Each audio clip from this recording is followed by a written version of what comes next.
Hey everybody, my name is Brent Nally and I'm going to be making a new vlog series about Bitcoin and cryptocurrencies. So I know a lot of my personal friends and family have been asking what I've been doing, why I'm so excited about the cryptocurrency space and how it's going to change the global financial markets over the next 5, 15, 20 years.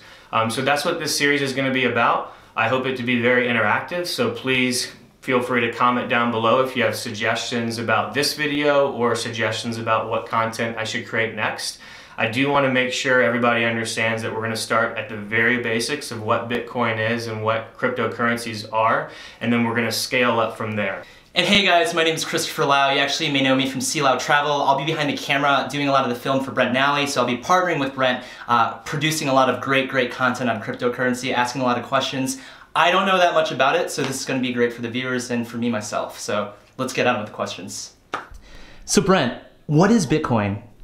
So Bitcoin is a cryptocurrency that uses something called blockchain technology. It's a ledger system. It was invented by the creator of Bitcoin. This entity's name is Satoshi Nakamoto. Nobody knows who Satoshi is, if it was a man, a woman, a group of people. What's important is that Bitcoin is a technology that's built on cryptography, basically built off math. So it's basically irrelevant who Satoshi is at this point, just in the same way that Euclidean geometry just works. It is a discovery that a guy named Euclid discovered, and therefore it works. So it doesn't matter who Euclid is or if he really existed, Euclidean geometry works. So Brent, when was Bitcoin created then? Yeah, great question, Chris. So Bitcoin actually came on the internet live on January 3rd, 2009.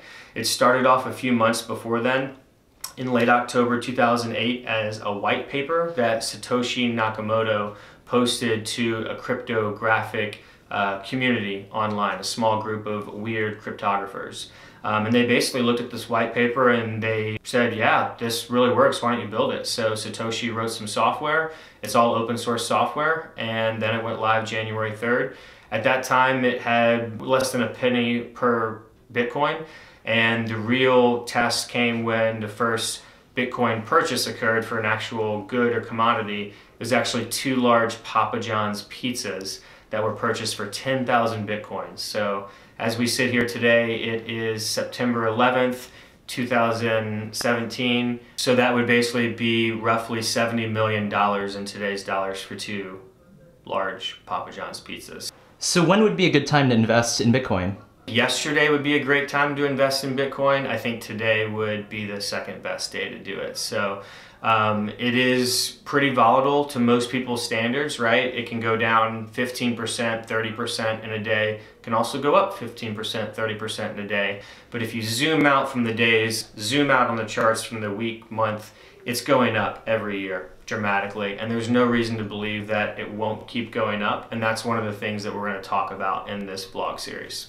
So Brent, for a lot of new people who are into this type of stuff, what's the difference between Bitcoin and cryptocurrency? Because everyone keeps hearing about Bitcoin. Yeah, great question, Chris. Bitcoin is a cryptocurrency, and it was kind of the first, and because it's open source software, there's many other projects who are taking Bitcoin's open source software and tweaking it a little bit.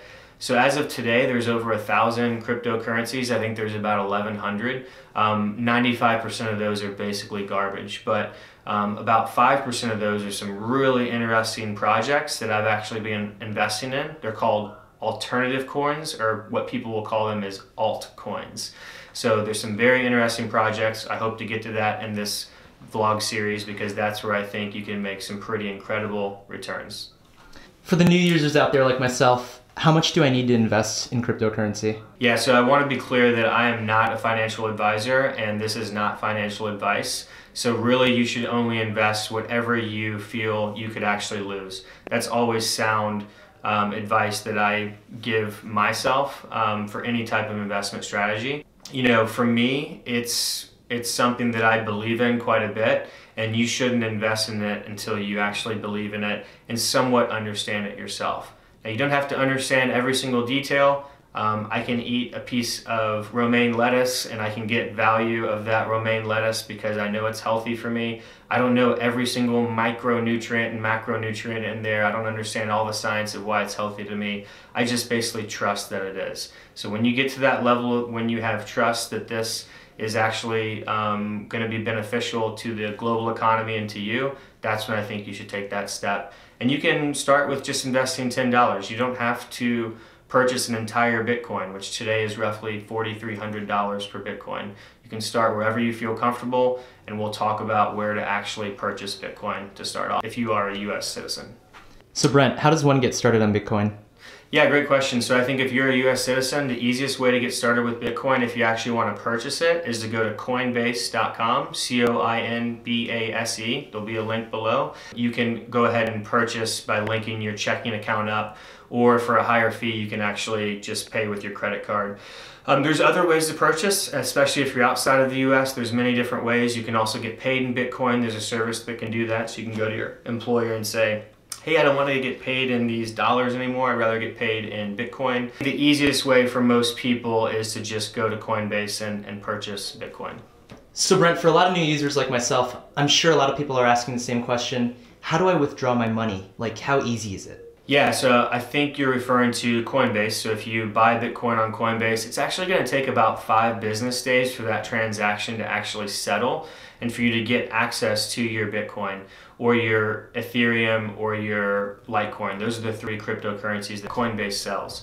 Now, once you have access to that, as easy as it was to buy it, you click buy on Coinbase. You can also click sell, and you can sell it back to Coinbase and receive your US dollars for that transaction. So really simple, and then you could just transfer those dollars right back into your checking account, just how you brought it in.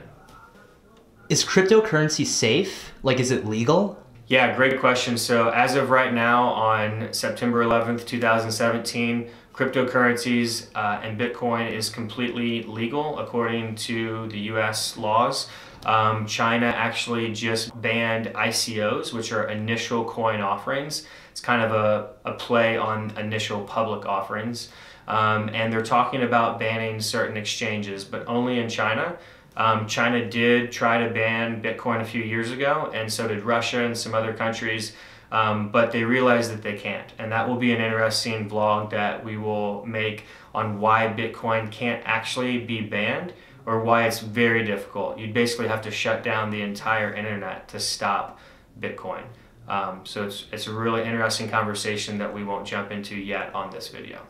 Where is Bitcoin or cryptocurrency held at? Like, is it safe? Like, where is it? Yeah, great question. So one of the main reasons why all these companies are getting hacked and why we need change in our financial global system is because money sits on centralized servers, and basically money is just information in 2017. So information is sitting on centralized servers. So Bitcoin is by definition decentralized, meaning that all of your Bitcoin is sitting on literally millions of nodes or computers, servers, all over the planet.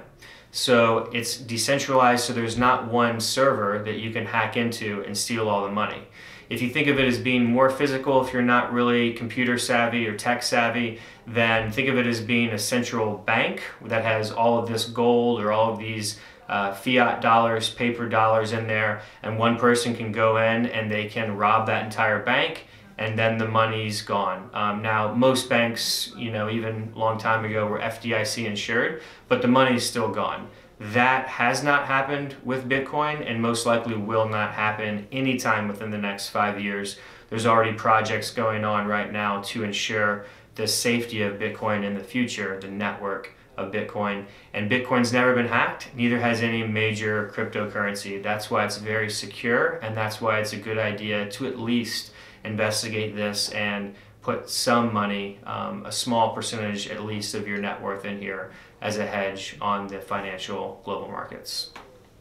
Hey, so everybody, in closing, this was just a short video where I'm introducing Bitcoin and cryptocurrencies. It's intended for people who don't have much knowledge, but also for people who want to get a foundation of what I believe is the future of finance and security at the global scale.